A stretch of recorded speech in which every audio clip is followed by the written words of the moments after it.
What is up, everybody? Welcome back to the show that's Scuffed Up here on episode 55. My name is Justin Lee, that's Stephen Hayden, and Tommy Hernandez is here with us for this special episode for a good reason. Welcome, everybody, to the show. If you're watching this on this beautiful, we're recording this on a Thursday, but technically this should be posted up on a Sunday. Let's start with Stephen. How are you doing today, sir? We're good. We got a three-man pod here. Don't have too many of those too often. Figured with some of the tournaments and stuff going on, figured this would be a good time to do it. We're just living. We're just chilling. Some things are picking up. Some things are slowing down. It's the weather's going down in weather. The day seems like it's just getting darker each and every day. Earlier in the day, at 5 o'clock, I feel like I can't go outside anywhere, and just. It's just we're starting to get a little cooler here. I mean, California cool, not like actually cool or like cold or anything like that. But we're here. We're living.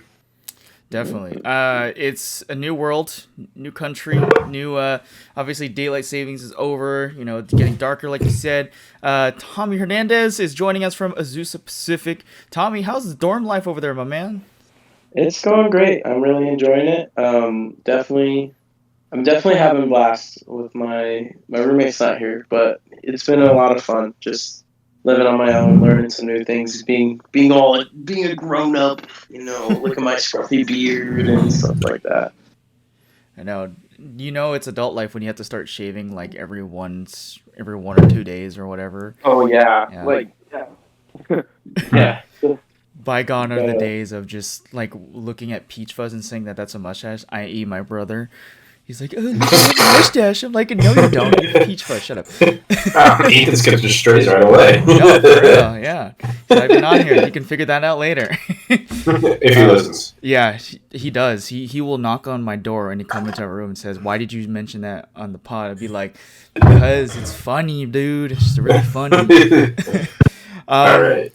The reason why we have Tommy here is because Steven and Tommy played in the Arizona tournaments. They're here to talk about that a little bit. But before we get into that, we're going to do a little bit of a recap just in terms of, since we haven't had some of the people on here in a minute. If you do follow the Instagram of LA Wiffles of OC, you know that Tommy Hernandez was the Summer 2024 OC Wiffle Ball MVP by a surprising margin, IMO. But hey, that's a win-win for the team. He's rocking the MVP shirt that was given by Stephen Hayden himself to the MVP winners, like they do per tradition. And yeah, about 10 weeks too late. At least he gets it, right? That's a dub right there. Yeah. OC Wiffle Ball just wrapped up in their fall season. We came up short once again in some very competitive games. We lost 2 games, very tight, closely knit games, and fortunately we got the other end of the stick. But that means Beach City Bombers actually won the World Series, and Trash Pandas do not get the three-peat in that. Steven, I should ask you a question first before I go any deeper, but did you have any thoughts about that 2024 fall season? It was an adjustment. It was an adjustment period, not just for us, but also just for the league in general, in my opinion. A few less teams. Sometimes people aren't available, and it's a little weird with. We start out with 4 teams in a division, then to go down to 3 teams and have a division like that was interesting to see. Just how that dynamic worked and everything like that. It was a very much a restructuring of things. It was the first season we didn't have 2 teams. It's the first time we just had 1. I was kind of trying to struggle to make sure I have enough guys to have 1 team and things like that. I had to see what pieces were going to fall and weren't going to fall, so I could see if a guy like Hayden Hendrickson was going to be able to play with us, or if he was going to play with like the Hoffmans or something like that. But overall, I thought it was a pretty good season. We'll talk about it a little bit. My individual stats were obviously pretty to very good, but at the end of the day, just a little bit short. Maybe a couple little bounces our way, and who knows what could have happened. Right, and we also looked at this season a little bit interestingly. We'll talk about Hayden a little bit more because he's going to play a big role in what's about to come up. But before I go even further, I know Tommy already talked about it as like a little tiny speech with the award and everything. But Tommy, how did you feel being the MVP for summer? I was very shocked because usually they don't give the MVP for a straight offensive season because my pitching wasn't that great. But so I was like kind of surprised because like there's a couple really good candidates that season, but I was really happy with it. It was really good. I did have a really good season, and I didn't play as many games, so I think that's why Anthony told me the reason why he gave it to me, or like I was like a big candidate for it, was because I had like my season stats. If I would have added like the games, the full amount of games, I should have like shattered a lot of like my season stats. But I feel really good. It was good. I want the World Series though, or I really wanted that. So that was really I kind of want that more because after that first season losing it was just like really tough. I really wanted like the World Series. I've never won a tournament or a World Series in wiffle ball yet, Mm-hmm. so it would have been really nice to like win my first one, but it still eludes me. We're working towards it though. We're working towards it. Yeah, that usually just happens, especially like when you're joining into a new league. It's kind of, I mean, it depends on what Yeah. people you're with. Like, it wasn't all straight stars and stripes and blast off into space type of stuff Oh yeah. when I first came in, and then Steven was still trying to figure out how to get into the playoffs. First off, I think that was the big struggle, and then the spring season came around, which was like almost 2 years ago now. I think no. Almost. Yeah, almost. And that turned into a magical season, and everything kind of just kicked through that. Teams go through a regression period. I think that's just a big thing. Like the Washington Nationals, they regress. The Orioles, they regress. Obviously, the Yankees have regressed, and they're back to where they've been. That's a whole different other discussion. But yeah, I think it was still a pretty. The thing is about the MVP award. I think early on, and I don't know if Steven wants to comment on this, but I think originally when they first started the league, I think the MVP award was kind of given out to people who had good offensive stats regardless. So I don't think it was really on a pitching thing. So I think Andy was kind of going back to the offensive stat wise part of it, I think. Yeah, Much appreciated. Much appreciated. Much appreciated. Much appreciated. Yeah, well, I mean, especially I think with the start of the league, people are still. I mean, some people are just learning wiffle for the first time. So, I mean, in some ways, like the hitting isn't going. I mean, the hitting is going to be. The hitting numbers are going to be exaggerated or higher than maybe they would be right now, given the fact that the pitching wasn't as easy or as good back then as it is now as more people play more often and things like that. I think that's a big part of it as well. I think both do go into it, in terms of if you have good hitting numbers and if you're like a top hitter and then or like at least like a pretty good pitcher, you had a good shot like the MVP. I believe I did I had my fall MVP, my second MVP. I think I was like second or third, like pretty much like every single stat, and just that overall balance kind of led to me getting that one. But it's stuff like that. It's just having the consistency and things like that. Maybe sometimes you just want to see something. You just want to see something different. You want to reward a guy who maybe wasn't getting as much attention or as many looks because of one side of the ball, whereas the other side is very dominant. So yeah, that the decision was made. I mean, we're not complaining. So Yeah, I had a good season. I'm not going to deny that because I think I had like a 2,300 OPS and I was like second in average, first in slugging. You had 20-something homers while missing 4 games. Yeah, I had 21 homers and I only played 10 games. So like so I had a really good season and I was like towards the end of the season I felt really hot, like I was on fire. So like there was one week I missed and Anthony decided to put 3 games on that week. So that was brutal. And I remember that because like I think it was just you. It was like a 3-man team that was there, and I just knew it was brutal. I know Steve had a really bad wrist to that season, so right. Yeah. And I know like the first team that we went to the World Series with was like not like Steven told me we're gonna like win, but we're probably not gonna like dominate, and we did really well.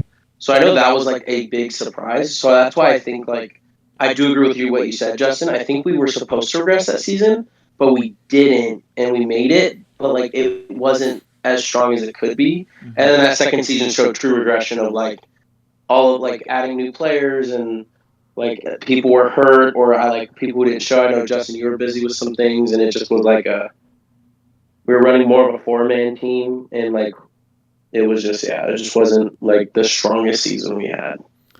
Yeah, we were giving Dom a break too because he had the ankle stuff that he was dealing with, and then Yeah, he was gone for that season. I mean, he came back the fall season. I mean, didn't have great numbers like he did before, but that just kind of happens when you haven't played in the league for a minute. And obviously, he doesn't do this as often as we do, so he's not exactly like in the flow of it. So, nothing wrong with it. With that being said, though, yeah, with you being MVP and Steven saying we take those, Steven, let's give a little round of applause for the third time MVP, Steven. well deserved third time MVP. I saw his stats. Well deserved. Very well deserved. Yeah, outstanding stats out of pretty much most of the everyone in the league, I should say. We were looking at the pitching stats before we started recording this too. It was like the pitching stats are just not even close. Like in terms of the ERA. Yeah, I heard about that. Steven showed me. I thought that was shocking because when I was there, pitching was like it was Steven, Blake Fitzgerald, and Jordan were just like dominating pitching.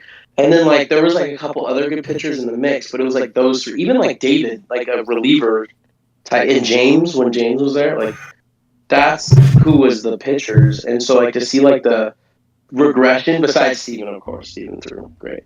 But to see the regression just shocked me. Especially with the less teams. I thought pitchers would dominate. Yeah, it was kind of a little bit different this season. They didn't for whatever reason they didn't have great stats as they did before, even with like the amount of teams that way. But I think it also was like just because there was way less teams. Like if you weren't here this season, but we had 4 to start off Division 1 dropped out, and it became 3 teams. And it was literally just Trash Pandas, Beach City Bombers, and then us. Like that was pretty much the 3 teams, and then we'd play like D2 teams at the same time. I think we counted the stats for those. Yeah, we did. But it was interesting, to say the least. I don't know. What do you think, Steven? Your thoughts? Well, I mean, just overall, I mean, the pitching numbers, like stuff like ERA, it just went up for pretty much everybody. Just overall, Except Steven Hayden. Steven Hayden. I mean, look at like the average Division 1 ERA, the average is 9.79. You're looking at even at D2, it's a 10.2. Looking at the Purple League is actually. It's actually where it's the lowest at 9.57, which is funny. It's funny to see that, but yeah, I mean, it just sometimes there are those seasons. I remember like the summer of 2022 where teams are just hitting. And, Jordan Joshua, I think, won a Cy Young with like an over 5 ERA or something along those lines, and the best ERA that season was like a 4. But it was like Drew Hendrickson who won the MVP that season, so he couldn't get the Cy Young. But it just is what it is. I mean, like in terms of like with a guy with a lot of innings pitched, I mean, like the next lowest ERA is like Blake Fitzgerald with a 6.27. I mean, that's very unlike what we see from him. He had more runs given up than he did innings pitched. So it's just one of those. Sometimes it's one of those seasons. I've had those seasons where it just feels like no matter what you throw, how well you throw it, it just gets hit or it gets dropped in the outfield at some point. But and it seemed like I didn't have one of those seasons, and maybe some other people did. Yeah, completely different story to turn around. So, hey, congrats, 3rd MVP win. I mean, obviously it didn't turn out great. 4th one overall. Oh yeah, overall. If you include SoCal Football. Boo!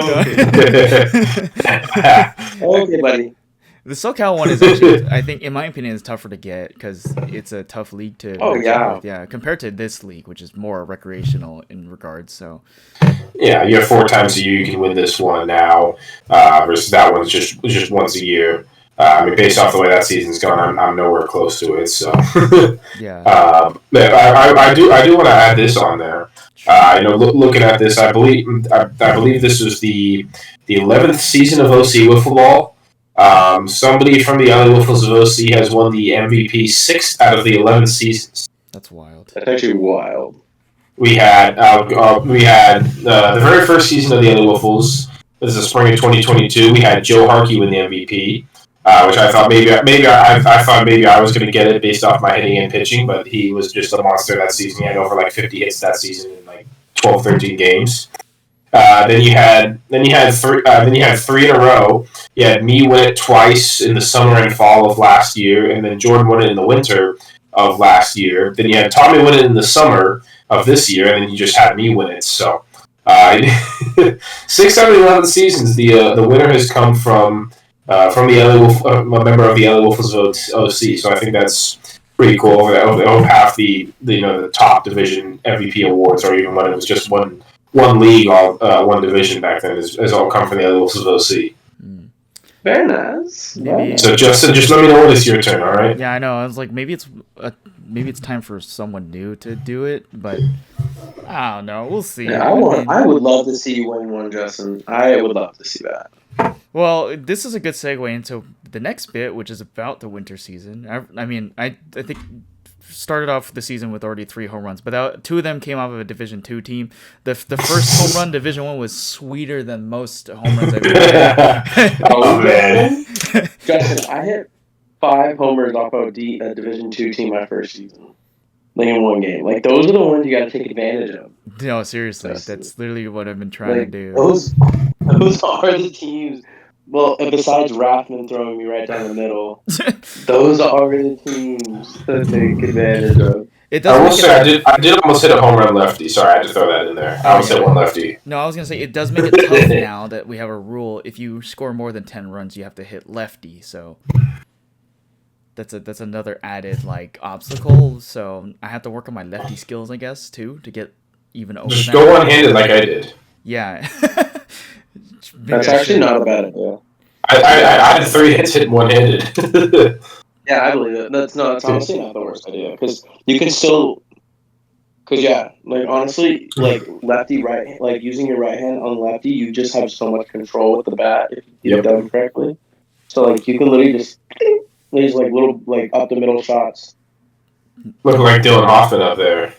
Yeah, facts. We've had a dude in the All-Star game do that too. I remember talking about this too because I know he remembers that one. It was nice. That's funny. Quickly going through, just with the other teams, Avocados won D2. Congrats, that was a big one. Pancake Batters again. That's 3 times in a row, I think. 2 in a row. 2 in a row. Okay, 2 in a row it is. Yeah, I mean, nothing really much else to kind of talk about there. With the winter season, though, things are kind of crazy because Steven was trying to keep it a surprise up until the point we played the first game. But lo and behold, we have multiple teams in D1 this season, which is great. One of those teams are literally a makeup of, or a culmination of teams that were here a while ago, and then they finally have made their return. And then one guy has decided to make his return to the LA Wolves of OC. Would you like to explain the whole story, Steven? Yeah, so in trying to figure things out. Well, I mean, first this kind of goes back to the fall season. They're trying to figure out a roster for the fall. I had 4 guys at the time. I was trying to find a 5th. I had heard some stuff about the Hoffmans and the Hendricksons possibly coming back to play.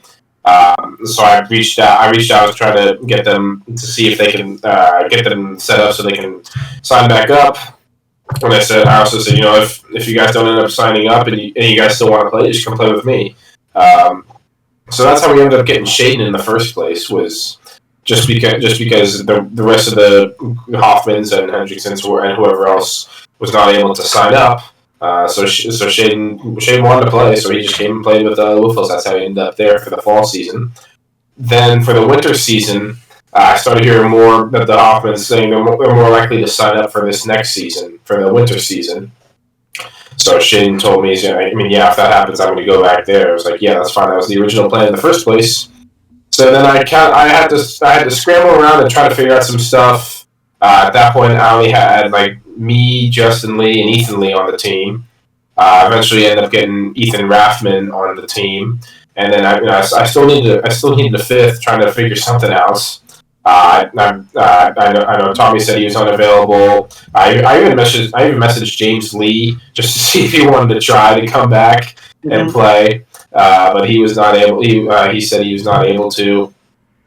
I texted Jordan kind of the the week at the Wednesday or something after we played the playoff series, and just trying to figure out what he wants to do and play and stuff. He originally said he was going to stay with Beach and play with them again, just with the uncertainty of the season not finishing and all that. And then, at that point, I was just I was a little frustrated. I'll be honest. I was like, I thought this was going to be a 1, 2, maybe 2 season thing where you're going to be gone. And that's like, I just want to have you back and just be able to play on the same team and just have some fun. It's not even about the competition aspect for me. It's just about having a guy that you know a lot. You play with him for a full 4 seasons, won 3 times, and including the Summer Classic. I'll throw that in there because that's another one we won during that Magical 2023.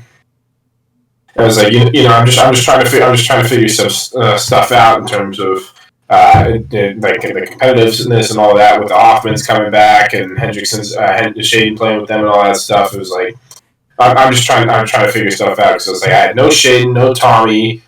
We lost Dominic because he's building up the business, was unable to play, and then so Jordan said we just said Beach on it was like last Sunday. And then Monday afternoon, he gives me a call after practice, and he was like, nobody else really knew about the Hoffmans possibly coming to play this season. So he said, he said if the Hoffmans sign up, then I will come back and play with you guys. Obviously he didn't want to win the World Series with them. That was kind of the goal of him going over there. But he said for the winter season, I'll come back and play with you guys to build keep the competitiveness and stuff like that. So. That's how it ended up happening. So that's how I got my 5th. I was going to keep it a little surprise until we get to the 8:45 game, and all of a sudden Jordan comes onto the field and just starts playing with us. And yeah, I wanted to see how confused you would be just in terms of what are you doing over here, Jordan? But I get to the field at 7:15, and apparently you guys have already found out because Jordan was already playing his Purple League game and things like that. So that's how it all went down. From what I know. Yeah, I found out because Kenzie was asking me if Jordan was playing on our team or whatever, and then also Ethan kind of spoiled it too because I guess he sent me a text or something. He said the Hoffmans are back, and I was like, what? The Hoffmans are back? Shoot. So that made it even. So are the Glizzy Gladiators. We can't forget about them. That's right. The Glizzies are back, dude. The whole squad of them are back too, and they are wearing the same jerseys. Froome has grown some hair. He looks like a grown dad now. But this team of, I guess it's the Plastic Pitches or whatever we're calling them. I don't know what the official team name is, but they've got all their guys pretty much back. They're kind of a little OP in my opinion. But we played them that first game. Oh my goodness, it was sweet because Dylan was up on the mound. He was joking about striking me out. He's like, it would be really embarrassing if I struck you out right now. Shit you not. Throws a first pitch outside. Slam this thing to right field. That ball is gone. First pitch, gone. I was like, okay, cool. I knew Steven was in the background screaming. I was like, this is yeah, and Justin, put the clip in so you can have your moment. Yeah, I know. Finally, literally first pitch. Literally first pitch, yeah. But we eventually lost that game by 1 score. Jordan brought it back with a home run late in that game. But yeah, we're back to super competitive D1 now. Kind of going back all the way to summer 2023. Type of deal, and yeah, it's pretty interesting. It's pretty interesting because now we're also not just back on that softball field. We're literally back on the original softball field. Wait, the original one, not the one I played in, right? No, not the stadium. One. Yeah, we're back. No, we're back on one of the side fields, the one where we won our first ever playoff games in the spring 2023 season, leading to our World Series and all that stuff. Got it. No, I get it. That windy night. Yeah, so I mean, I don't know. We'll see. Winter season is here. But yeah, congrats Tommy on summer and congrats Steven on fall MVPs respectively. Yes. Well, when's it gonna be your turn? Maybe this winter. I don't know. We'll see. Put that man in the Purple League. You got a shot. The Purple League, I would take that by storm. Oh, would you? Put that man on the Gladiators. No. Put that man on the Gladiators. See what he's got. Don't give me the over on that. Let's see here. So we're here for the main topic now, which is obviously the Arizona tournaments. A little background on this. You guys played this last year. It was just one tournament. Now you guys come into this one. I think you guys mentioned it was 2 different tournaments. I couldn't show up because I had stuff going on. But obviously you two played, so I'm gonna hand the reins over to you guys to kind of explain the story a little bit going into it, and then the tournaments obviously, and what are you guys fighting for technically? Because I know there's a big deal around these tournaments. Yeah, I'll kind of explain. I'll explain a little bit, and then I'll let Tommy go into it as well. So this year, last year that BLW did their Arizona Classic, where it's 2 weeks after US is over. Last year was in a spring training stadium. I'm blanking on the name of which one, but it was just a one tournament, one and done type of thing, like they had done the previous 3 years, because Wasilla had won 4 years in a row. But this year they announced they were going to do something different. They were going to have a series of tournaments, a series of 3 tournaments, where they actually have league teams, and in some cases, guys being flown out and stuff like that. Have a total of 10 teams to compete and gain points through each tournament to try to get a top 4 spots to make it to the finals 4, basically. Which that final 4 they'll play one last tournament in mid-December for in Dallas at AT&T Stadium, to have the title, to win the Western Classic, or I believe that's the name of it. I could be wrong. But that's what this tournament was this year. I'm sure there was some stuff, because obviously MLW was in Dallas for their World Series, so I'm sure there was some things worked out so where BLW can get their stuff in Dallas as well. But that was the goal. That was the goal this year. You have to your 10 teams, and then some teams can sign up as like a one-off team or something like that to be able to go out there and play. So we had this first time we ended up having. Well, we took out a regular SoCal team, which I'll get into a little later, and then we also had the team captained by Tommy. The regular SoCal team, regular. A lot of regular guys, only a couple different guys, but It's like you're half California, half Michigan team called SoCal. There it is. SoCal MLW collide. and then we ended up bringing out 2 teams there. I ended up getting one of the league spots as well, which is captained by Tommy, as a team called the Blue Giants. Yeah. Ooh, I know. I'm trying to. Dang it. All right. What's he doing over there? Oh, I found it. Oh, he's getting the jersey. I did laundry today, so all my clothes are in a basket. Because I did laundry today, so I have the jersey because I washed it because it was janky from the last time. But yep, here it is, guys. The Blue Giants. The logo. Oh, there. The chest out and everything. Oh, there's a hat too. We got a hat. Oh, okay. So yeah, we have an owner and everything. It's actually kind of dope. An owner, really? Yeah. So you want to talk about that? Yeah, I'll talk about it. Once Steven's done, I'll talk about it. Go right now. Okay, so the Blue Giants. So we found out there, our team did, that the Blue Giants is actually sponsored. So we have an owner of our team. His name's Matt. Super cool dude. Very loving dude. He has a daughter. The daughter made our team's logo. So the daughter made. So no MLW for like Eastern Eagles. So that's the daughter made that logo, and then that's where the jersey's at. We were told by some people that we have the best jersey. I agree. We have in the league we have a really nice jersey. Ours is just very well detailed, very well made. Yeah, too. Yeah. They are pretty nice. I mean, just not to sidetrack. I mean, I'm not, my opinion, they're not the best, but they are pretty nice. Yeah, I don't think it's the best. I think it's someone said some people thought we were the best. That it was the best. I think we're one of the best. I think Yeah. I like the Pandas one. Like, come on, Pandas, it's pretty cool. The Naturals have a good one too. I mean, I'll try to. The Phoenix. It's the Phoenix one. The Phoenix one's Phoenix is the best one. You're right. The Phoenix is. I want to picture this to Justin, and I'll try to send a picture of this. Like, you know the throwback Diamondbacks jersey, like like back in like the early 2000s, like that kind of color scheme. Yeah.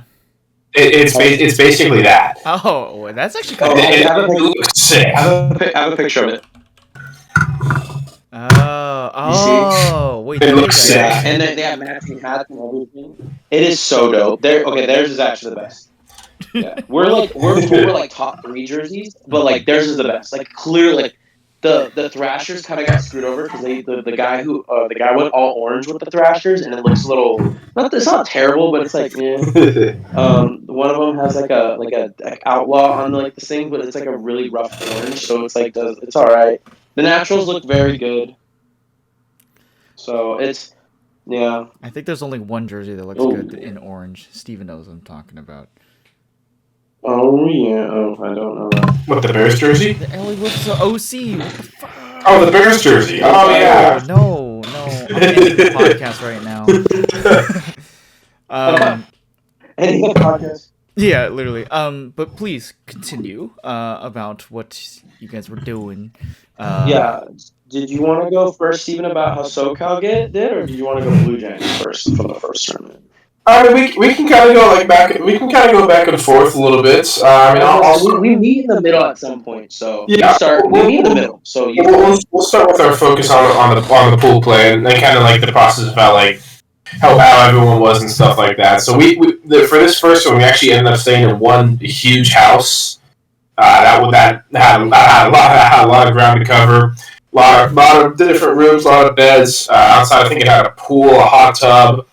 It had a mini putting green, half basketball courts. That could also be turned into a pickleball court. It had two different lanes, like one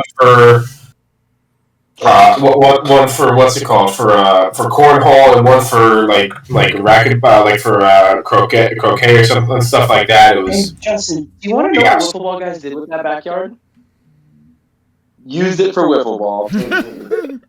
Called warm up. We used it for batting practice until Nice. Steven got there. We legit took over we did all the other things like basketball and all that, but at the day before the tournament, it was like 6 o'clock. And we're like, all right, time to do batting practice. So we just started getting in the backyard. It's actually kind of funny though. You know, Yep. It's so awesome. Yeah. So it was both of our teams stayed there as well as the Naturals which is Logan Christie's team, so Justin knows. It was Logan Christie, Jackson Pearson, Jordan Robles, and Trevor Bauer, and then also some of Trevor's guys they play on the Vegas as well, who actually subbed in, played with the Blue Giants as well for this first tournament. So yeah, it's pretty. It was a lot of people at this house, but it was a very packed house. It was a wild house. Yeah. Sounds like all of the best wiffle ball players stuck in one place. Dude, there was a lot of talent in one house for wiffle ball. That's for jerseys. I don't think talent. Yep. I think just nerds. Just a bunch of wiffle ball nerds. Oh, you almost came, bud. Yeah, but you would have joined that, bud. I would no. I think my buddy Rex, who's also part of the Blue Giants, who came to the second tournament, but we'll talk about him later. Him, Brody Livingston, and Steven would be a perfect trio of talking about wiffle ball. All these three of these guys just know so much knowledge of the game. Like Rex and Brody knows a lot too, and then Steve. Like they could talk about for hours. Yeah. I wouldn't doubt it. I will tell you this, Justin. There was not a lot of nerd activity going on. It was not a nerd house. Oh, okay. No. Guys. It was a athletic. Everyone wanted to move around, do stuff, shoot hoops, go swimming. It was not a nerd house. It was let's get active, let's go to Chipotle, let's go hang out. Very, very chill and laid back house. Sounds like a typical college night, honestly. Yeah, it was pretty much. It was pretty much living in like a big old dorm, like with like all the hallways. It pretty much felt like that. Kind of crazy. This house must have been pretty big then to handle all these people. Oh, it was humongous. It was. And like the guy he clearly made the house for an Airbnb because he like took out rooms that were probably like areas of like for like stuff like or like offices. He put beds and bunk beds in them, or put beds in them, and like put a bunch of dryers and washers everywhere, like a bunch of refrigerators. Yeah, it was a really nice house. This is probably my favorite house I've been to for Airbnb. It was really nice. Yeah. But Steven, how did pool play go for you guys? So going back into the actual tournament side now, versus the shenanigans at the house or whatever. For the SoCal team. Well, first I should say I'll say the members of the SoCal team. So we had me and myself, obviously. We had Dustin, obviously. Those two are pretty much, I think, pretty much always going to be there if they're available. There's so much love. Sorry. We had. I'm trying to speak here. In our third California guy, we had Braden Eberhardt join us for this team, which she's the hard throwing righty from the Spitfires, like younger guy. Do you know him now? Yeah, no. Okay. I was like, who is that? Just make that's his name. He's a college buddy of mine. I played college baseball with. And he has used his skills for college baseball to play wiffle ball, and it's gone really well for him. Oh, I think I know who you're talking about. Yeah, I remember him. Yeah. Yeah. Okay. And then also for us, we had 3 MLW guys on our team. We had the return to Sawyer. This was the tournament where we actually first played with Sawyer and really got to know him and things like that. And since that Dustin's especially has played a lot with him, he's played in 3 other tournaments with him this year. I played in 2 other ones. We had Dallas Allen with us, first time in the SoCal gear. Obviously, I mean, yeah, he spent a night with us at the Mitten House that we stayed in when we won the Mitten, and then also Preston Cole, who joined us with us for the first time. Met him and I talked to him a good amount at the Mitten. I think Dustin might have said like the first thing he said to, like one of the first things when Preston met Dallas and vice versa, Preston says like, yeah, how do I get on that MAW roster, the MAW roster and things like that. So we came out to Arizona. That was our 6. We had a relatively tough group play draw, I'd say. Our first matchup was relatively easy. It was some adults having some fun out there, and we just hit. I believe it was a league team, but I don't think they've played since. If I'm not mistaken. They switched to recreational the next tournament. From what I heard, that the night before they were trying to switch over to recreational because they realized what they were doing. And so we beat them handily. And then next for our second game, we had to go play the Naturals. As I just mentioned, Jordan Robles, Jackson Pearson, Trevor Bauer, and Logan Christie. And for this one, they didn't have Connor Jaso or Mike Whitty, which is nice. Got down to a 1-0 lead, and then in the top of the last inning, Preston and Dallas both hit solo home runs, and we work out of in the bottom of the 4th. We work out of a bases loaded, nobody out jam. Get all 3 out. Dallas Allen comes in and gets all 3 outs, and as we win that game 2-1 with one of the weirdest broken bats I've ever seen in my life. I think Justin knows a little bit about moonshot bats and like what they are and stuff. Oh, yeah. And how expensive they are. So Logan had recently gotten a new one. He had someone swapped out, and I'll try to see. I'll get this video to put in right now. I don't think anyone there, including Jordan Robles, has ever seen a bat break like this. Preston's pitching. He throws a strike. Jackson does a check swing. The check swing goes so the bat hits the corner of the zone, and the bat literally breaks in half, like right in the middle. I will try to find a video to show you at some point during this.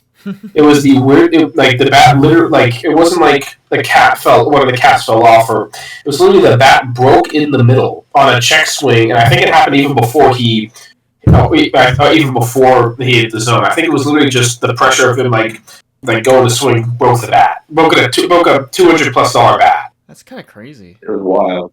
It was wild to watch. It was nuts to see live. I didn't even know it happened for the first few seconds, and all of a sudden I was in shock. But I'll try to send that video to be able to put in so you can see as well. And then for our third game pool play, we ended up playing the Thrashers, which at this point we're 2-0. We know we're going to make it to the next round. There were 14 teams in the competitive division for 8 spots. So going 2-0 basically guaranteed you to be able to make it to the next round, which is all we wanted. When we play the Thrashers, they score a bit on us. We end up losing that game 6-1. I ended up going 2-1 in pool play. And then the Blue Giants. Here we go. We got an easy first round matchup, luckily. It was against these guys. I forgot what I think they were the Bruins. And they also, I don't think, knew what they were coming into. They didn't throw bad, but they like had 6 balls. And like each of them were different. Like one was scuffed, one was sort of scuffed, one was clean, one was like clean with like marks on them. And it just, so like their scuffed one, they would throw a screwball, land perfectly down the middle. Throw a clean one, would move opposite and would hit me as a lefty or would like completely miss as a righty. And like it was just so like the whole game we got walked and we won. I think the score was 22-5, but they put it as it was like we or 22-7. Yeah, it was a blowout. We beat them. I think a lot of us hit a home run. I think even I got one, but that was an easy. Second game we played BLW, which was our tough matchup, and I pitched. I pitched that game. We only lost 5-1. Actually, we were in a really competitive game.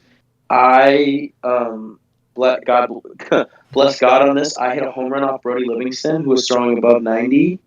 So that was like a really cool, like holy crap, like that was really cool. But our team, sadly, we got a couple walks and like we struggled a little bit after that. But third game we played the Freedom, which is another league team, but not a good one. They weren't even at the next tournament, so another team that just I think they knew what they were getting into, but they just got unlucky with their draw. I think it was like we were both 1-1 with high run differential, so whoever won that game pretty much got an automatic bid into the tournament, the playoffs, go 2-1. But luckily we won 20-10. That one was getting a little scary though, but we won 20-10, so we made it to playoffs as the 3 seed or something. We got very lucky with the 4 seed. The 4 seed, yeah, there it is. Yeah, we got very lucky. Like, to be honest, we played 2 very simple teams that could have been the Naturals or the Phoenix or someone else who that would have been very difficult. We didn't have the pitching like we did the next tournament to compete with them, and so we got pretty lucky. And then Steven, what happened for the playoff? Oh yeah. You guys ended up being the 4 seed because of the run difference and stuff. We were the 5 seeds, so right away we got to play each other in the first round of the quarterfinals of the playoffs with you guys being the home team actually. We were home. Yeah, it was wild. I don't think because you guys had a chance to run up the score in a couple games. Yeah, so we got lucky with that, but like it didn't. To be honest, it didn't really matter. Like against SoCal, I pitched again. We had a game plan, and I didn't really follow it. Which I'm sorry, teammates. I apologize for that.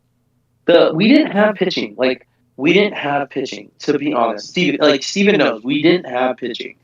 It was not looking bright, and the 2 replacement guys we had, they had good arms, but they didn't know how to pitch fast pitch. So it was like.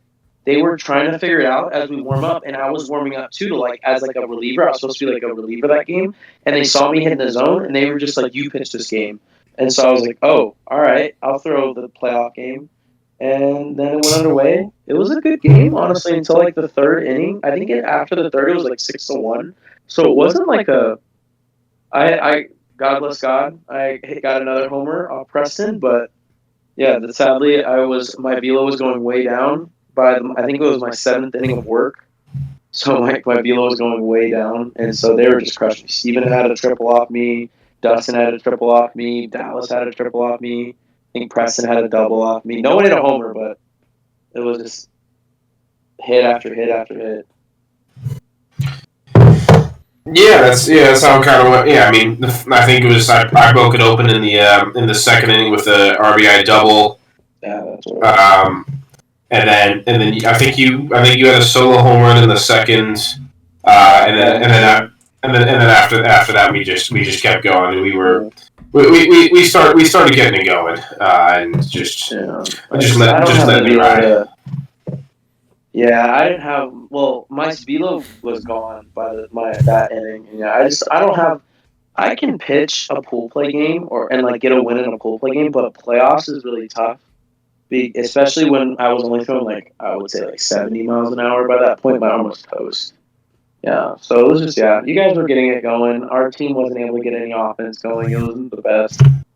And so, by that point, and then it just after the fourth inning, it just got rough. So I think the ending score was like 13-1.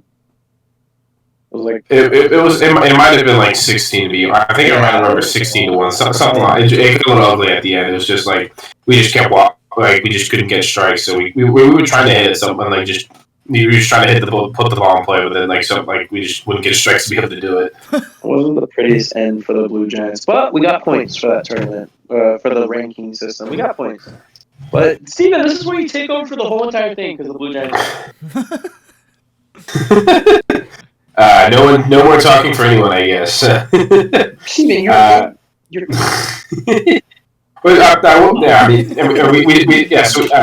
Preston did pitch well. I swear to God. Preston did pitch well against you guys to be able to get that win, which is something I want to bring up. Is the fact that going into this tournament, this is the first time I was actually a true hitter only in this tournament, which was kind of weird for me.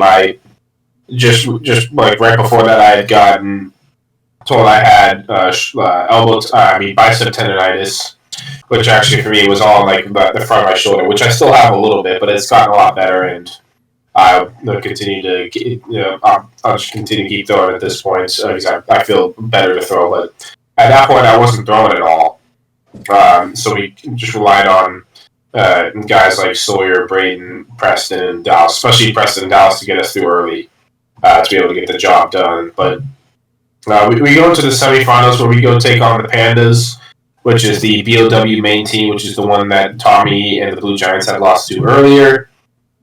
They had Carson Rose starts for that game, which he was very good at the U17 tournament this year as the ace for BLW that made it to the finals. And then we had Braden start this game.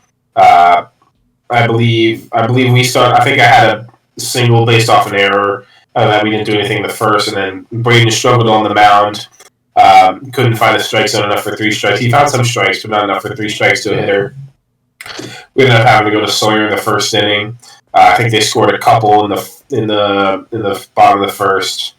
And then our bats got going again. Dustin let things off with a leadoff homer. I had a double on the next pitch. We ended up working a couple more walks. I almost got down to a double play to end the inning, but there was another messed up throw that ended up giving us another run, making it 2-2. Sawyer shuts it down in the second, and then we get to 2 outs. I think it had a 2-2 count on me. I had to hit it in this high pop up right in front of the fence. Ends up dropping for a single. And then another 2-strike count. And Preston Coleman's a 2-run homer to make it 4-2. We feel like we're in control. We feel like we're getting back on top, back where we felt like we should be after that. It was a little bit of a rough start, but we felt like we were back on top. And then that's where the controversy ran in, came in. Some stuff throughout the game about some of the BLW guys not understanding their rules and things like that in terms of what's this and what's that and all that. And then it was a very controversial fair foul call, which Brody Livingston, who's actually I saw something he's doing some Twitch live stream stuff, just talking and watching Wolfball and stuff like that. But I just say that because I just saw something a few minutes ago about him posting about that. He hits the ball. He hits the ball to the opposite side. ends up hitting the ground and hits the wall for a double. But there's a lot of controversy about whether the ball was fair or foul. Obviously, where both teams are biased, they're both going to say, offense is going to say fair, defense is going to say foul. And it was very much very much a mess. People are going to cameras and stuff to try to prove whether it's fair or foul. It was a little, to me, it was a little embarrassing what happened, because this delayed the game for a good 15-20 minutes to try to figure out this call. It took so long that Dallas Allen and I were we're pitching clean balls to each other. It took a long time. Go ahead. Go for it. It just usually when something like that happens, you usually it might take a little bit, but they were trying to they were asking people around if they had video, and they were trying to show proof, and then one group was pointing at a dent in the dirt, and then one group brought up physics, and it was just legit, a person was the physics of the ball, and we're just make a call. And at one point, what was also said was, because the fair foul lines, it was like a piece of rope. There was someone said, yeah, if the lines were painted, it would have been fair. Yeah, and stuff like that. And so we were just I went up to Brody. I was like, Brody, just make a call, please. And he's like, I don't want to make the wrong call. I was like, Brody, at this point, just make a call. End this misery. Yeah. And then see you finished this off, because you were actually playing in this game.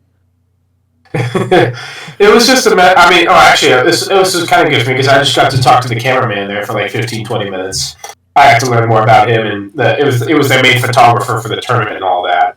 But in the end, it was a horrible look for both of us, to be honest. To be running around, to be checking all these different cameras to try to figure it. It was just not good. Especially as the young teams, the two youngest teams there. While the other game was I think the other game finished up while you guys were trying to finish up that call. So something like that. It was not a pretty look for the young generation of wiffle ballers. Because the older guys were walking over, and they're what is going on? Their game ended. Our game should have been ending at the same time, and their game was just ending, and they're walking over. Marshall brothers were you guys have made a call? That would never happen to our games. Yeah, but it's something that I've never seen happen, and I don't want to see it happen again, to be honest. I was gonna say, never want to see that again. I'm curious now, because I want to see is there an actual video that I guess I think they deleted it, the video. Oh, okay. It's a thing that I have access to all these videos, so I will try to send you something later. Okay, that'd be great. Unless you want to put it plainly, what this thing even looked like on your end, what the ball, because I'm trying to. Well, for me in real time, I'm on the first base infield side, and this ball went to the outfield on the third base line, right near the fence. So I'm literally the furthest person away to be able to see it. Oh, okay. So no. So I had no opinion in real time. I was let's just make a call and just get this done. But meanwhile, they're running around going to different camps. I'm what are we doing? Yeah. It was embarrassing. Well, to be quite honest. Yeah, to add a little bit to our understanding of it too. So Brody Livingston was hitting as a lefty. Yeah. And he was late to the pitch. So as a lefty, when you're late and you don't get a hold of the ball well, it creates a spin on it that instead of going back spins. Yeah. I forgot what it's called. Steve, you know what the term's called? It's just the draw. When a righty hits a pop up, it's going to usually curve to the right and just same for a lefty. Yeah, I forgot. There's a term we say. It's there's a term that we use in baseball for it. But it started, so instead of going like this, it went, and he was hitting it right at the line. So if you imagine the foul line, it just was curving. And it either landed right on the line or right before it or over, and no one had a good view of it, to be honest. But everyone was there was except for Brody, who didn't want to cause any controversy. The hitter had the clearest view, but he did not want to make anyone mad, which is a testament to as a human being. He's a very good human being and a very loving man. But in that moment, we didn't care, or more of the teams playing didn't care. They just wanted to play. I can be honest. I was just hanging out with Dallas Allen. which was super dope. Like, a really good guy. So, like, just like Steven, I was hanging out with someone. So I was like, but at that point, like, we just wanted the game to end because we wanted to watch the championship. Yeah. So what what ended up being the call though? So. Steven. Oh, you're gonna hate this, Justin. This is what they did. Okay. Hey, what? We ended up calling it a fair ball based off someone else looking at the video and saying it looked fair to them. No, that's not what happened. What? Steven, you don't remember? Steven, that's what I told. No, they didn't end up doing that. It was a suggestion. It was a suggestion at one point to do rock paper scissors. They did it. They did it. They for what I said, they got told. They got told. What I got told was they went to someone. They showed like a random parents, and they said the video. And they said that looks fair. And that's what they went on. Oh, really? They like Brody Livingston, and someone else did rock paper scissors, and Brody won. Scissors. Yeah, that's what I mean. It was ridiculous. Like, yeah, there was like so much going on. So Steven over by the camera side might have been happening. What I was witnessing was two people playing rock paper scissors for this call. There was way too much going on. So they ended up calling it fair, but I don't even know how they call it fair now. They might have been from a completely different thing than I witnessed. I saw rock paper scissors, but that could have been. I thought it was rock paper scissors. But it could have been way different than what I heard. Or what it was the fact that idea came up in the first place was stupid. But I mean, not to dwell on this forever, because I mean, it is 11 o'clock, and at some point we need to go to bed, and we need to talk about more tournaments and stuff. But that ball ended up getting called fair, and that was because that scored a run for them. That made it a 4-3 ball game. And then it wasn't. Yeah, it was important regardless. It was a double. It was either a foul ball or a double. So it ends up getting out of the inning. We go to the top of the fourth. Jackson Blum goes onto the mound for the Pandas. I get drilled in the nuts with a screwball. And other than that, we didn't really do much offense that inning. I think just had a walk and I had a ground out. That was about it. After getting hit in the nuts, which I'll try to send that one to you as well, because it was bad. It was a direct ball shot. So then we go to the bottom of the fourth. I think it was like strikeout, walk. And then Sawyer gets Carson Rose to swing and miss for the third out to be able to win that game 4-3. Which in a game that took nearly 2 hours, because we spent 20 plus minutes trying to figure out. They spent 20 plus minutes trying to figure out that one call. I was nowhere near involved because I didn't care. I didn't want to be involved in that. Yeah, it was just too much. So we do end up making it to the finals, and we get to play a team that we played earlier. Which, by the way, the Thrashers for you, Justin, is the Las Vegas Whifflers, which is like Jordan Bonet and Steve Trippis and stuff like that. So we ended up playing them in the final after playing them in pool play. Which they had a much tougher side of the bracket, in my opinion, because they had to first go through the Cajuns, and then they had to go through the Phoenix, which was Mike Toohey, the Dowley brothers, and Brian DiNapoli, who flew out from I think Jersey is where he lives. I'm not 100% sure. He's on the East Coast somewhere. Thrashers beat them to get to the finals. We start off in the first inning. For the first time in my life, I actually get a hit off the Vegas guys. I had a single up the middle of. I played them countless times, and I think I had more hits the first time I ever played them. That first ever fast pitch tournament last year, than I have the rest of my times I played them combined. But I did get a single off Jordan Bonet. Dallas Allen hits a 2-run homer to give us a 2-0 lead early. We're actually the home team in this one. The Thrashers were the 7th seed, we were the 5 seed, so we got to be home. So we had a 2-0 lead. A couple zeros in the second and the third inning. Thrashers work a couple walks. Jordan Bonet hits a 2 RBI double to give them a 2-2, make it a 2-2 game. Then after that, I believe the only other scoring early offense was the top of the fourth, where I believe the Thrashers walked in and got 4 walks to walk in and run, and that's how the game ended up ending. We couldn't do anything else off of Jordan Bonet. And Thrashers win that one 3-2 to give us a loss. Damn. Okay. So I mean, does that pretty much sum up like the first tournament, right? That pretty much sums up the first tournament in terms of gameplay. Off the field stuff we're not going to talk about, but in terms of gameplay, that was how that first one ended. Well, let's subscribe to our Patreon. No. No, we don't want to talk about that night of the first tournament. We do not. No, we're not going to start. Not talking Yeah, about. I was asleep by like 12:30. I was actually not feeling great because we went through that whole tournament from like 8 o'clock until we got back to the car at like 9:30. I hadn't eaten the whole day. Yeah, and so we got Whataburger. I ate and I just felt myself getting my head. I'm going to bed. Like I couldn't be bothered to stay up, to be honest. It was such a crazy day. Yeah.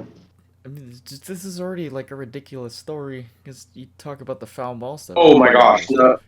This is we'll talk to you after. We're not going to spill on that. that. Off-camera stuff. Okay. Yes. Yeah, I stayed up until 5:30 a.m. What? Babysitting. Some guys didn't go to sleep.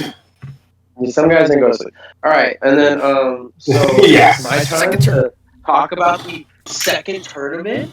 No, it's Justin's turn to talk about it. Wasn't even there. What do you mean, dude? Go on, Justin. Tell us what you got. Yeah, so we started the tournament. Yeah, it was in Arkansas. No, it wasn't. It was go, Florida. You go ahead. So found out that the guy the owner was like at the first tournament will pay for our rest, so we got to go back out. Me and we had a smaller team, only 3 of us went to Arizona and played again at Salt River Stadium in Scottsdale, where we were on. I'm not kidding. I was texting Steven at the time. We drove out to Arizona at 11 at night before the night before the tournament. So we didn't get to our hotel until 4:30 a.m. I think you texted me at like 3:58 or 4:58 saying you got there. What the world? Yeah, like it was really late. Yeah, it was. I had softball. I worked for the AP softball team, so I had softball that night against Cal State Fullerton. And the plan was as soon as I can get done, but our coach decided to go get Chipotle at like late at night. It just kept pushing the time back. So, but we go out. We are on very little sleep, but we played really well. We got a lucky draw again with pool play. Same schedule actually. We played a really easy team, beat them 16-1 or 15-0. Then played BLW, which we didn't do very well that game to start with.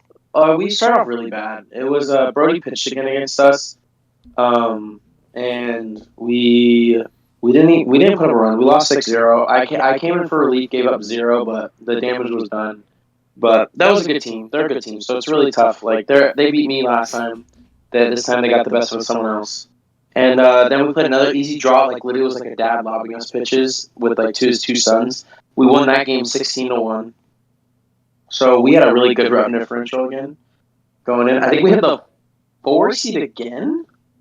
I want to say we had the 4 seed again in this tournament. So, and in the playoffs, we had the Mirage, which is actually the Mirage is some Derek Anderson and what's the other guy's name? Steven, you know the other guy's name. Valiant. Jim Balin. Yeah, Jim. It's Valiant, sir. It's Jim. And we played him, his son, and his son's friend. And they weren't bad. It was a good game. Rex, so this is the guy I was talking about. Rex, we have a guy on our team. He throws with both hands. He's an ambidextrous pitcher who throws 90 plus with his left hand, 85 plus with his right. And through his first ever fastest game through a no-hitter. And so we won that game. I had a great offensive game. I was able to put up 4 RBIs with a RBI double and a 3-run home run. So it was a really good game. And the next game we played the Thrashers in the semis, and Rex goes out to pitch again, but his left arm is his baseball arm, and so his arm was tired from throwing throughout the week to gain velocity for baseball. So he didn't know that his arm was tired until he pitched and gave up 6 runs. So he went to his right arm and actually shut out the Thrashers pretty much the whole game until the very end. They got a little bit of him. So we lost. I was luckily able to get a double off Steve. Steve pitched against us. Jordan started, Steve pitched. I got a double, and that was the only hit for our team. And we lost in the semis, sadly. Thrashers, and then that. But we got more points, and it actually put us in BLW. If in this fast pitch league, if you're top four by the three Arizona tournaments, you get to go to Dallas for the fourth tournament. So our team is right now in it. We're tied with the Phoenix, which is crazy to say. We were ranked 7th to start it, so it's crazy to say that we're ranked 4th right now. And so we're very excited for the next tournament. Couple cool facts about this tournament: the Naturals owner offered each player $1,000 to win the tournament. Each player, and they won. So they each got $1,000. Who is this guy? Like no kidding. All the owners are really wealthy. So their owner is their owner's like really really wealthy. So they because he's paying Jordan Rowland to come play, he's from New York. Wow. Yeah, he's paying I think Connor Jaso's from Ohio or Kansas. Kansas. Wow. So he's paying all these people to come out. Dude, Steven. Jackson Pearson. We gotta sell our team, bro. Sell our team to an owner. What do you mean sell? What do you want to sell? LA Wolves to OC. We gotta get some money going, Yeah, let's sell this team from California. Yeah. Yeah, I know. So is that only like an Arizona thing? I'm guessing. It's just for BLW. So honestly, it's just for this set of tournaments. I see. It's for these set of tournaments. I think they're trying to make this was BLW's idea, so that because there's not really any tournaments from except theirs from October to December. There's no big ones. Well, even for some people, there's not ones until the next summer. So this was they added this to help the competitiveness go. And there's a lot of the Rose family knows a lot of wealthy people. They're just their family knows a lot of people, and so a lot of teams wanted to sponsor, like our owner Matt, and he is helping us because we're bringing out a fun roster for the next one, November 23rd. Oh, that's coming up, man. Shoot. Yeah, they play them fast. The Dallas one's December 14th, so you have after you do the November 23rd one, if you make Dallas, you have another 3 weeks, and then you go back out. It's really fun. It's really fast paced. Definitely, I'm getting a little exhausted from it. I'm taking a full week off of football this week. I have not swung a bat, have not thrown a ball, just hanging out with the softball team, doing that job, hitting in their cage on my free time, but no whip ball, taking a full break. But it's really fun. It's they did the Logan. Shout out to the Rose family, Logan Rose, for running this thing, because it's really dope, and it's opened up a lot of opportunities for us California guys who hasn't gotten our name out there, a few of us, to get our names out there, and it's actually opened up a lot of doors for me to where I have had a lot of interest actually from the first 2 tournaments. I've been very blessed by God to be successful in these last 2 tournaments, so a lot of guys have came up to me and talked to me about my futures in football. So it's been really fun. Really fun. Damn, I guess I gotta make it out to these next time. Once I'm telling you. It's a lot. Come be the camera guy. You won't. You won't. Yeah, you could come out. We could. Camera equipment first, dude. I'm not that rich with that camera. You can use your iPhone. Okay, fair enough. $10 for a pass. Okay. I mean, we can share a bet and everything. Yeah. We can cuddle, all 3 of us. Whoa. You know what, Tommy? Screw it. I'm down. Let's do it. I actually wanted to bring up this. So the ambidextrous picture, I've never heard of that before. That's kind of cool. He's legit. Rex. So Steven, no, I was gonna say Steven should catch on to that because I know he has so many every time. Maybe you should try it. Injuries, he's tired and stuff. Trying that, dude. I can't even reach 70 with my right arm. Jeez. Steven's getting up there in age. At 25, your body falls apart at that point. Yeah, am I the oldest one here though, Justin? Am I the oldest one here? He's not. I'm actually the oldest here. Yeah, you're older than me, so. All right, I meant by 26. So both of these guys at 26 are just their bodies are just gonna next day they're at the hospital. Just once they're done. Yeah, don't worry about Randy. He's in his 40s or early late 30s. Yeah, I'm gonna be a host by the time I'm 30. Yeah, I found out Steve's 45, Steve Trips, and he's like throwing like 88, 90, which is nuts, and also hits absolute tanks when he gets a hold of the ball. I mean, So, we know a I few think, old guys who can throw still. So Like you. well, and then I think okay. I think Jay, who's also on the Thrashers, he said he was 48 or something. Wow. Like that team, and like Adam Bonet, I think he's in his 50s. Like, yeah, that team can ball, but they're higher up in age, but that they use their wisdom to their knowledge, to their advantage when they play. Then they have Jordan Bonet who throws like 100. So. Yeah, and then you have a 22, 23-year-old Jordan Bonet, I think he is. I'm not 100% sure, but... Yeah, he's 20. He's 22. I think he's turning 23. Damn. Who just hucks. That's crazy. And also, yeah. So, But, yeah. personal question about the tournament itself. So you're going back. What you said, the 22nd? 22nd? The 23rd. 23rd. Okay. I think we leave out the 22nd. We do. But So how does that work? Like, are you guys technically going to AT&T Stadium? Like, what? I don't get it. No. So Dallas, if we make Dallas, we play in AT&T Stadium. That's what it says. Yeah. So, but this tournament, so the ranking system, so the top 4 teams get to go. Right now, the Thrashers clinched because they have 17 points. They won a tournament and went to the finals. Yeah. If you win a tournament, you get 10. Finals appearance is 7. Semis is 5. And then playoff appearance 3. So our team, so right now, it's the Thrashers. And then BLW, they have 2 semifinals appearances, so they have 10. The Naturals won the last tournament, so they also have 10. They're in third, but they're tied for second pretty much. And then tied for fourth with us is the Phoenix, and we have 8 because they have a semis and a playoff appearance. We both do because the Naturals ended up playing the Phoenix in the first round in the last tournament and beat them. So that that gave us a huge shot, and then the Cajuns lost back to back quarterfinal rounds, so they're at 6th and 5th place. So now we look pretty solid, and with the roster, we're thinking the roster that's planned on bringing out. We might 5. We're hoping for a 6 guy, but we have 5 or 4 to 5 right now that are like more guaranteed to go. We look very, very solid, very well chemistry, very good chemistry to go out. So yeah, that's kind of how it works. The Dallas tournament is supposed to be at AT&T, and it should be paid for by our owner. That's like what was said. I don't know if that's for sure, but he like mentioned to us like that he could pay for all of our tournaments, and he really wants us to make it to Dallas. That's cool. So honestly, yeah, we've definitely been the underdogs. It feels like so. It was a very big shock for a lot of people when they saw that we were in the 4th spot. It was very big for us for that last tournament. Yeah, definitely. So what does that mean for SoCal Whiff though? That like, are you guys also kind of in that contention? Or, like, what? I don't get it. We were just a one-time sign-up thing, and we didn't want to... Well, the original plan for both teams was actually just to pretty much just go once and be done. But then once Tommy and then I met the owner and stuff and talked to them, they decided to keep coming out. But maybe for us, for SoCal Wiffle, it was just going to be pretty much like a one and done type thing.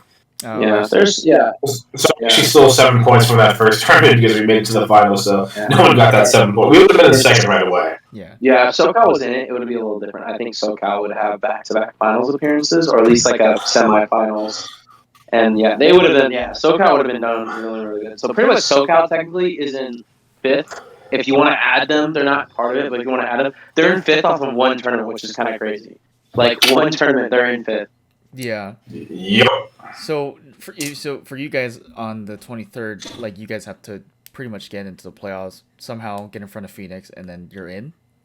Yeah. So pretty much, if the Cajuns don't so what has to happen? This is like a what if. Is if we make it, let's say we make playoffs, we all make playoffs. It's gonna probably a good chance us Cajuns and Phoenix make the playoffs. So we'll all get 3. So that means Cajuns will have 9 and we'll have 11. What needs to happen is it's either we beat the Phoenix or we beat the Phoenix in the first round or the semis, or the Cajuns just have a glorious run and make it to the finals for like the Cajuns win. But pretty much if the Phoenix and the Blue Giants make the semis, or if one of us makes the semis, then we're automatically in. But one of us has to make the semis for it to happen. Because if the Cajuns make it, then there will be a 3-way tie. I see. And if we win the quarters. So pretty much a team has to make the semis, and if it's Phoenix and the Blue Giants, one of them has to make the finals for them to make it. So it's like we're kind of thinking what's going to happen is I just think like knowing how God uses opportunities like this for beautiful games. I think like it might end up where we play the Phoenix in the first round or even in the semis, and it'll be a bet like team whoever does it like whoever it'll be a throwdown between the two teams. Because Well, we'll see if we your were prophecy is foretold there, my man. yeah, we'll see. Just that like we're so grateful to be in that spot. We were like not supposed to be. We were ranked 7th out of all the teams. Like we were ranked 7th, and no one thought we had a shot. And we're right now neck and neck. So like it's really cool. It's really cool. Interesting. So, Steven, I know you like to watch wiffle ball, but do you have some kind of role to play in this? Like, would you play with them or something, or like I don't know, like are you just kind of sitting on the sidelines for this one? Who, me or Steven, Steven? yeah, like is he? Oh, it's that mysterious. Okay. It's been a discussion because with a team like the Blue Giants to start off with, it was kind of as long as if you guys can get a team out there, that would be great. No matter who was on the roster and stuff. The original plan was for I guess Dustin and Steven like to just find a couple guys. Like Dustin told me this. Like Dustin said, we're going to use the Blue Giants just to go to one more tournament because Matt offered to pay. Like it was like we'll try to get a team out there for one more. And so I talked to Steven after the first tournament and was like, hey, we need offense and pitching help when your arm's healthy. And he sadly couldn't go to the second tournament, but we're in talks for the third. I see. Okay. In talks. Okay. Because Steven's a very busy man with baseball. And I don't want to take wiffle ball. Like, wiffle ball is not more important than baseball or family or anything. So we're like trying to talk with him. But it's really easy to talk with him when you get to get everything paid for. Like, you don't have to pay for any. Like, he buys. Yeah. Like, he offered to buy us a condo, like, right by the stadium. Yeah. Wow. Like a $500 for the whole thing, condo. 2-bedroom or 2 or 3 bedroom. Yeah. Like, he offered to buy that for this tournament, and he'll give us like $200 to $250 in gas and food money. Wow. Well, you guys better go win this thing. My goodness, that's crazy. He's like one of the cheaper sponsors, to be honest. Like that. Yeah, it's crazy because like a couple of sponsors are giving like $2,000 to $3,000 to each team to play. Oh my goodness. Yeah, this sounds like you guys are making like a professional wiffle ball thing. Like this should just be a league already. That's what it was advertised as when it started off because the guys who run it, the Rose family, they have their own law firm or law group. Oh, yeah. I see. So that's how they have all these connections and all this and all these people and stuff like that. I'm sure some of them they represent or they what's it called? What's the word for it? Or they just know from them growing up or like the kids growing up and stuff. Nepotism. Yeah, friends of friends. Yep, friends of friends. Yeah. Okay, that makes sense. There's a lot of that in the broadcasting world. That I totally understand that.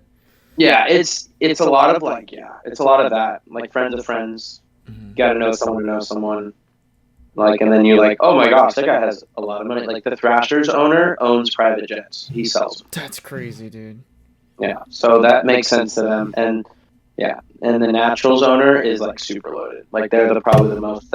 They got that team. The Naturals owner literally said, I want the most expensive team. And he got it.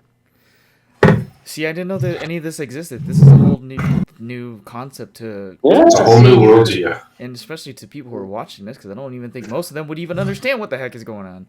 Nope, that's why that's why it's kind of blown up for me, because, like, I went from, I went from, like, being known in the California and Arizona area and having some interest there to now I'm getting hit up from people in Michigan and, like, some of the guys in, like, really known at UWIS follow me now and are talking to me and stuff like that. Ooh. Oh, yeah. Mr. Big Time over here. Yeah, Mr. Big Time. Scrolling through Instagram. Over here. You're going to have to get an agent now, I guess. Yeah, definitely more impressive to talk about with wall people when I tell them I get paid to play or I get stuff paid for. That's actually definitely getting a lot. Yeah, it's pretty cool. It's pretty cool to add that because now it really adds to the professional in it. I say professional as a joke. Like, for the past year, I'd be like, I'm professional because I'm on YouTube. But now, like, that I get kind of paid to play, I'm like, oh, like it's kind of actually professional. Like it's like legit now. So like a lot of my friends are like, this is like legit. Like you might go to Dallas, a full trip to Dallas, just to play wiffle ball. And I'm like, yeah, it's mind blowing. It's really God has done so many good things in my life with this, and It's has such a used this short amount of as time too. yeah, it's like no kidding. Like literally like a month ago, I was having a hard time with life and with things going on. Like my girlfriend and I broke up and stuff like that. So I was having a really like hard time with that. No, it's all good. It's been a month, so it's been like it's been a healing process. But like I think that's what bringing that up to then correlate to this, like that happening and then God giving me this is just so powerful because like you said, in a short span of time, I was going through a rough patch, and not saying this fixed everything, but this has helped get my mind off of things and help with something that I've like Steven knows. I've been trying to like really get my name out there in wiffle ball, and it's really tough in California. There's not a lot of competitive things going on, so this has really opened the door, and God has really blessed me with this to where now I might be going to York next year in Ma and in UWIFs. Like I might be going to 2 to 3 tournaments in Pennsylvania, which is really cool to say. That's actually that's big. That's huge. Absolutely huge. Yeah. Yeah. It's huge. It's huge. Huge. Huge, dude. Speaking of the times that we live in right now. Oh It's God. 11:30. Yeah. Oh my Yeah. God. Well, yeah. Let's just. I mean, it is time to wrap this up either way. But Oh, we got another 30 minutes. Come on. oh, I gotta get ready for a quiz. Look. I gotta start a baseball game in about 12 hours, so. Oh, you really? What the heck? Oh. Anyway, so. Yep. I mean, look, congrats, Tommy. Really, that's huge. You know, the fact that you're able to Huge. go to the whole world. Good luck on November 23rd. Thank you. I guess we'll just and for Steven, if the talks end up happening and that becomes the whole thing. I think Steven's gonna go. I think Okay. If you want to share a bet with Tommy, you can go ahead and go as well, Justin. Oh yeah, Justin. What is it? The 23rd is what? That's like during. It's a Saturday. Oh, I'm going to a rave. Of course I am. Oh, lies! You can rave in the bed with Tommy. You guys can throw your own party in there. What has happened to this episode? Now we're just getting. Where's your guys' mind going? My goodness! Wow! See how it is. Situation. I was talking about a little hotel party room, but all right, wow! It's getting hot in here. Wow! I see how it is. Just throw out the music. So take off all again. No, okay. I think it is a good time to also bring us back together then once that is all wrapped up and said, and then if you are actually indeed looking forward to a Dallas trip, then that's another huge thing. So Yeah, hey, well, I'm hoping to come back and talk more about it. I'd love to talk more about it on our podcast. hey man, you're like the third member of this show now, so like you're basically part of the team, so you know, we bring you back. Not the other Wolfless team, but this one. Yeah, for now. Yeah, This that's one. probably not that team. For right now. Actually, off camera, we might need to talk to you about that because there might be a little bit of a little shake up there later on, once this winter season's over. But yeah, that's a whole other thing. But yeah, More plugs. Steven's favorite. Fakes. It's crazy. What's going on? I don't know. I didn't understand what was said, and I don't think I need to. All right, Justin, close it out. All right, I am. Before we go though, Steven, anything else you'd like us to touch on, or Tommy, if there's anything else you'd like to touch on before we close the curtains on this one? I guess not. I think we're about good. I think we covered most of it. There's another one coming up as mentioned on the 23rd. What are we doing here? What's going on here? The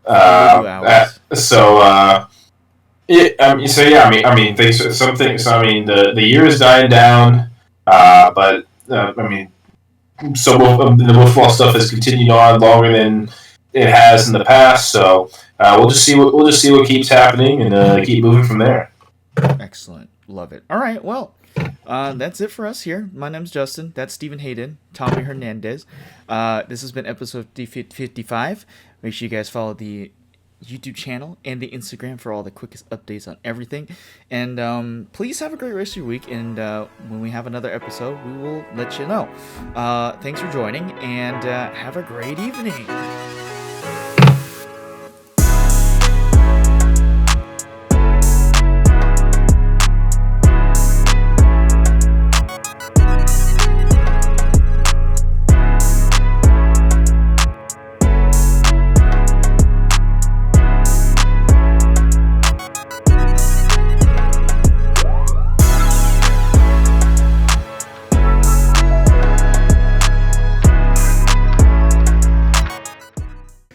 great start to the show. This is what you live for, these live moments, dude. We're trying to do the podcast, man. Come on. Hey, make sure you touch home. You didn't touch home. Already out. You touched Yep, you're gone. We tagged you out. Wow. Little celebration. Yeah.